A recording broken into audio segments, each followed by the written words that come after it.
cris de la terre.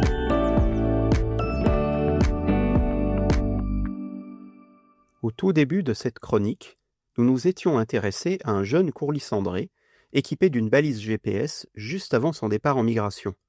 En attendant d'être en âge de se reproduire, il vit toujours sa meilleure vie quelque part sur la côte ouest de l'Afrique. En revanche, ses aînés d'1 an, ceux qui avaient été équipés de balises en 2023, sont en train de revenir vers les terres qui les ont vus naître, en l'occurrence les marais du Cotentin, à la recherche d'un territoire. Et c'est là que commencent les difficultés.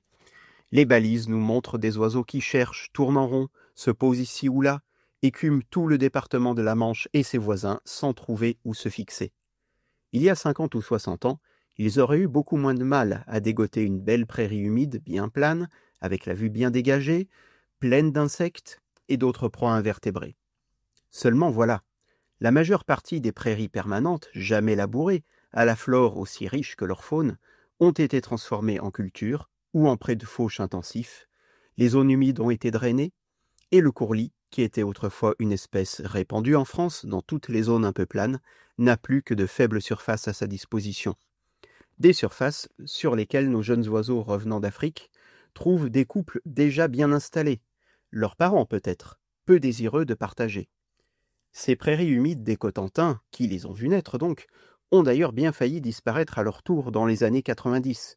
Ce n'est qu'à force d'actions de conservation, menées par le parc naturel régional et les associations comme le groupe ornithologique normand, aux côtés des agriculteurs, que les prairies humides traditionnelles ont pu être sauvées.